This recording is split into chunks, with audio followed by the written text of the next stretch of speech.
श्री कुंभन दास 1500 ईस्वी की शुरुआत में श्री वल्लभाचार्य जी के मूल 84 शिष्यों में से एक पुष्टि मार्ग या वल्लभ संप्रदाय के अष्टछाप कवि थे। वे ब्रज में स्थित जमुनावट नामक गांव में रहते थे। श्री कुंभन दास जी की जीवनी बताने जा रहे हैं। उनका जन्म लगभग 1499 की चैत्र को गोवर्धन के पास जमुनावता नामक ग्राम में हुआ था। ये गौरवा क्षत्रिय थे। इस गांव से सारस्वत कल्प में श्री जमुना जी प्रवाहित होती थी, इसलिए इस गांव का नाम जमुनावता हुआ। श्री कुंभन दास जी की प्रारंभ से ही संगीत और पद रचना की ओर रुचि थी। चंद्र सरोवर परासौली में इनकी खेती की जमीन थी, जहां ये खेती करते थे। श्री कुंभन दास जी श्रीनाथ जी के परम सखा थे और कृपा पात्र थे। जब महाप्रभु श्री वल्लभाचार्य गोवर्धन पधारे तथा श्रीनाथ जी को प्रकट किया इन्होंने गोवर्धन में, तब उन्होंने श्री कुंभन दास जी को बुलाया एवं सेवा प्रदान की, जिससे इनकी प्रसिद्धि हुई। श्रीनाथ जी का प्राकट्य कैसे हुआ? एक समय महाप्रभु श्री वल्लभाचार्य श्री कृष्ण भक्ति की स्थापना करने के लिए पृथ्वी की परिक्रमा कर रहे थे। जब वे झारखंड के जंगल में पहुंचे तो वहां श्री गोवर्धन नाथ जी ने उन्हें आज्ञा दी कि हम 3 दमन श्री गोवर्धन पर्वत में हैं, नाग दमन, इंद्र दमन तथा देव दमन। इन तीनों दमन में मैं देव दमन हूं और यही मेरा नाम है। तुम शीघ्र गोवर्धन पधारो तथा मुझे गोवर्धन पर्वत से प्रकट कर पधराओ एवं मेरी सेवा के प्रकार की स्थापना करो। श्री गोवर्धन नाथ जी की आज्ञा से महाप्रभु श्री वल्लभाचार्य ने अपनी पृथ्वी परिक्रमा झारखंड में ही स्थगित कर गोवर्धन आने लगे। उनके संग दामोदर दास हरसानी, कृष्णदास मेघन, गोविंद दुबे, जगन्नाथ जोशी तथा रामदास, ये 5 वैष्णव थे। महाप्रभु इन वैष्णवों के संग गोवर्धन की तरहटी आए तथा सद्दू पांडे के घर के चबूतरे पर विराजे। आगे चलकर श्रीनाथ जी के प्राकट्य में सद्दू पांडे महाप्रभु के सेवक हो गए। महाप्रभु ने श्रीनाथ जी की सेवा इन्हें सौंप दी। बहुत सारे ब्रजवासी जन भी महाप्रभु के सेवक बन गए। महाप्रभु की सूचना पाकर जमुनावता में रह रहे श्री कुंभन दास जी ने अपनी पत्नी से कहा कि कोई महापुरुष आन्योर में पधारे हैं और श्री गोवर्धन धर जी को श्री गोवर्धन पर्वत से प्रकट किया है। बहुत से लोग उनके अनुयायी बन गए हैं और यदि हम भी उनके अनुयायी बने तो यह लाभप्रद होगा। दोनों पति पत्नी फिर आन्योर गए और श्री महाप्रभु जी से उन्हें अपनी शरण में लेने का अनुरोध किया। श्री महाप्रभु जी ने उन्हें अष्टाक्षर दीक्षा प्रदान किया। उसके बाद श्री महाप्रभु जी ने श्री गोवर्धन धर जी को वहाँ एक मंदिर में स्थापित किया और श्री रामदास चौहान को सेवा के लिए और श्री कुंभदास जी को कीर्तन सेवा के लिए नियुक्त किया। समस्त ब्रजवासी जन दूध दही माखन लाते और ठाकुर जी को यहीं भोग लगाते। महाप्रभु ने सब ब्रजवासी सेवकों से कहा कि श्रीनाथ जी मेरे सर्वस्व हैं, तुम सब मिलकर इनका ध्यान रखना और सेवा में तत्पर रहना। श्री कुंभन दास और अन्य सेवकों से कहा कि तुम सब श्रीनाथ जी के दर्शन किए बिना प्रसाद ग्रहण नहीं करना। इस प्रकार सबको निर्देश देकर महाप्रभु पृथ्वी परिक्रमा के लिए पुनः झारखंड चले गए, जहाँ पर पृथ्वी परिक्रमा को विराम दिया था।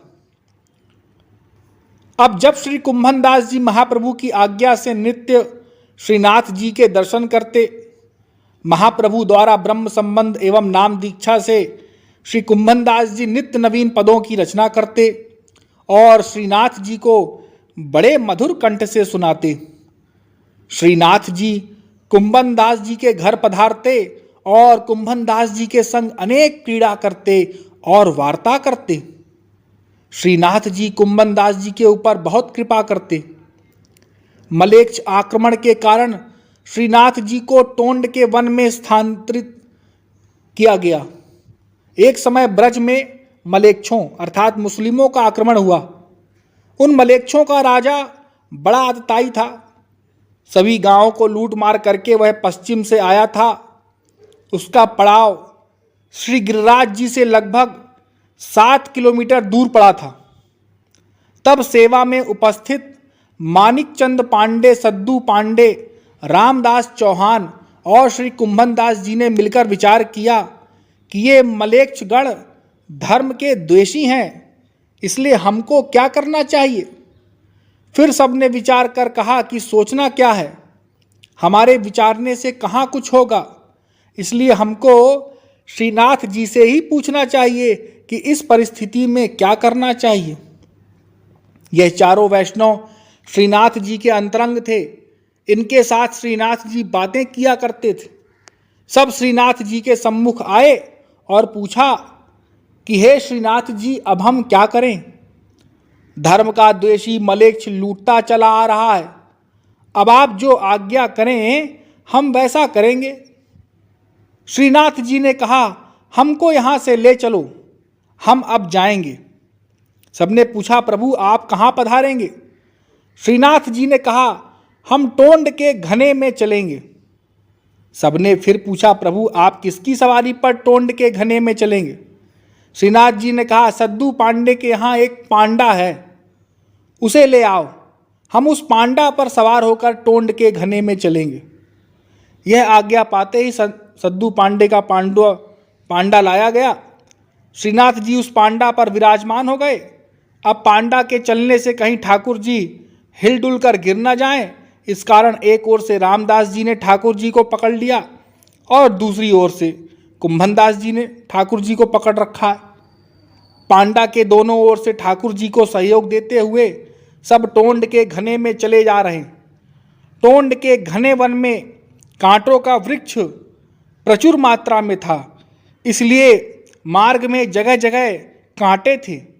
सब सेवकों के कपड़े कांटों से फट गए थे और शरीर पर भी सबको कांटे लगने से बड़ी पीड़ा हो रही थी। वन में एक तालाब के किनारे एक वृक्ष के नीचे चबूतरे पर श्रीनाथ जी को पधराया गया। जो कुछ सामग्री साथ लाए थे उसी को रामदास ने ठाकुर जी को भोग लगाया। अब श्रीनाथ जी ने श्री कुंभनदास जी को कहा, कुंभनदास जी कुछ गाकर सुनाओ। तो कुंभनदास जी तो मन में कुढ़ रहे थे कि मलेच्छों के कारण गोवर्धन छोड़ इस घने वन में आना पड़ा। यहाँ भी कांटों के वृक्ष छाए हुए हैं, मार्ग में भी कांटे, सब वस्त्र फट गए हैं, शरीर में कांटे चुभने से पीड़ा भी हो रही है और ये गाने को कह रहे हैं। यह विचार कर श्री कुंभनदास जी गाने लगे। भावत है तो ये टोंड को घनौ, कांटे लगे गोखुरु, बूढ़े फट्यो जात यह तनौ। सिंहों कहा लोकटी को डर यह, कहा वानक बन्यो। कुंभनदास प्रभु तुम गोवर्धन, धर वह कौन रांड डेहनी को जन्यो।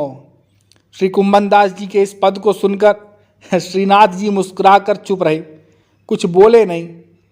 इतने पर श्री गोवर्धन से कोई ब्रजवासी आया और समाचार दिया कि जो मलेच्छों की फौज आई थी वह लौट गए।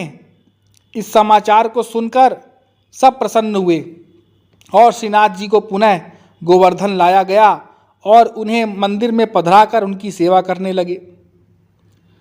महाराजा मान सिंह का मिलन कैसे हुआ। सन 1620 में ब्रज यात्रा करते हुए महाराजा मान सिंह जिस समय श्रीनाथ जी के दर्शन करने के लिए जतिपुरा पहुँचे, उस समय कुंभन दास जी पद गा रहे थे। इनके पदों पर महाराजा मान सिंह इतने प्रसन्न हुए कि दूसरे दिन प्रातः ही इनके गांव जमुनावता पहुँचे और बहुत सा धन देना चाहा, पर कुंभन दास जी ने उसे स्वीकार नहीं किया। महाराज को आपकी इस संतोषमयी प्रकृति से बड़ा आनंद हुआ। कुंभन दास जी श्रीनाथ जी की सेवा त्याग कर कहीं भी जाना नहीं चाहते थे। एक बार सन 1631 में आपकी दयनीयता को देखकर गुसाई श्री विट्ठल नाथ जी ने आपको द्वारकापुरी ले जाना चाहा। वे चाहते थे कि वहां वैष्णव भक्तों द्वारा दी हुई भेंट से श्री कुंभन दास जी का अर्थ कष्ट दूर हो जाएगा। गुरुदेव की आज्ञा पाकर आप चले तो गए, किंतु पहले ही पड़ाव के समय जब आपको श्रीनाथ जी की याद आई सो आंखों से प्रेम अश्रु फूट पड़े। उस समय आपने एक पद बनाकर गाया, केते दिन जू गए बिनु देखें तरुण किशोर रसिक नंद नंदन कछुक उठती मुख रेखें वह शोभा वह कांति बदन की कोटिक चंद बिसेखें वह चितवन वह हास मनोहर वह नटवर बपू बेखें श्याम सुंदर संग मिली खेलन की आवत ये अपेखें कुंभन दास लाल गिरधर बिनु जीवन जन्म अलेखें। श्री विट्ठलनाथ जी ने कुंभन दास जी की यह दशा देखकर कहा, श्रीनाथ जी के कुछ समय का वियोग भी तुमको युगों के समान असहनीय हो रहा है।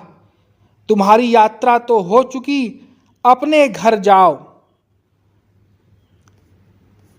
बादशाह अकबर का श्री कुंभन दास जी को दरबार में एक बार आने का निमंत्रण भेजा गया।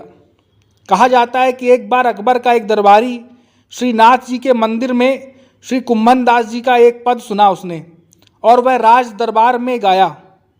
पद सुनकर अकबर बड़ा प्रसन्न हुआ। जब उसे ज्ञात हुआ कि वह पद श्री कुंभन दास जी का था तो उसने आपको लिवा लाने के लिए पालकी भेज दी।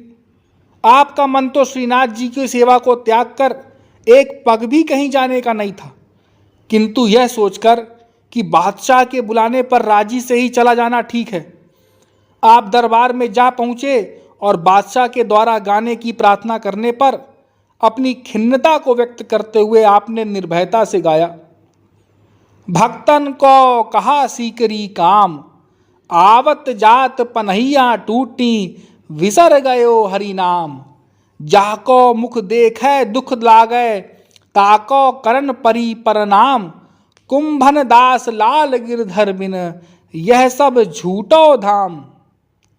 सहृदय बादशाह आपके भक्ति गंभीर और स्पष्ट कथन से बड़ा प्रभावित हुआ। उसने आपको सुंदर जमुनावतौ भिजवा दिया। यद्यपि कुंभन दास जी के 7 पुत्र थे, किंतु आपका उन सब में किंचित मात्र भी ममत्व नहीं था। एक बार आपसे जब पूछा गया कि आपके कितने पुत्र हैं तो जवाब मिला 1.5। एक तो चतुर्भुज दास हैं जो श्रीनाथ जी की सेवा भी करता है और उनका गुणगान भी, और आधा पुत्र कृष्णदास है जो श्रीनाथ जी की गाय चराकर सेवा तो करता है किंतु गुणगान नहीं, तो 1.5 हुए। शेष 5 किसी प्रकार भी श्रीनाथ जी के काम नहीं आते, अतः उनका होना ना होना बराबर है। ये गृहस्थ से कितने अनासक्त थे इसका ज्ञान एक और घटना से हो सकता है।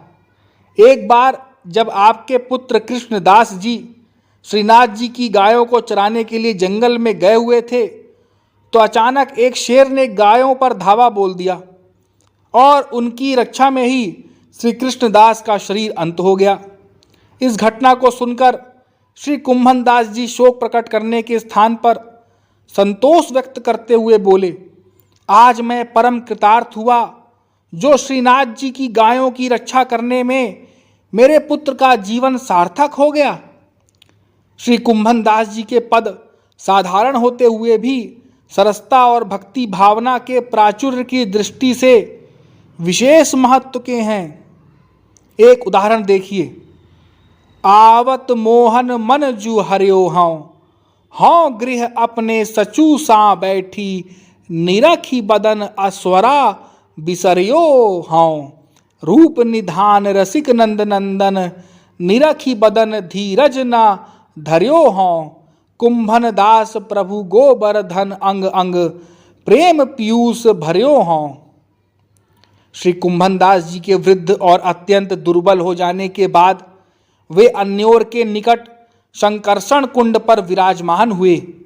उनके पुत्र चतुर्भुज दास ने उन्हें जमुनावता गांव ले जाने के लिए कहा, जहां वे रहते थे। श्री कुंभन दास जी ने वहां जाने से मना कर दिया और कहा, मेरे इस शरीर को छोड़ने में केवल थोड़ा ही समय बचा है। इसी बीच श्री गुसाई जी वहां आ गए। श्री कुंभन दास जी ने उन्हें दंडवत प्रणाम किया और बाल लीला के कुछ पद गाए और अंत में उनका मन श्री गोवर्धन नाथ जी में लीन हो गया और उन्होंने लीला का पद गाते हुए 1583 में अपने शरीर का त्याग किया। श्री गुसाई जी उस दिन बहुत उदास रहे और अपनी भावना व्यक्त की कि भगवत भक्त अब नहीं रहे।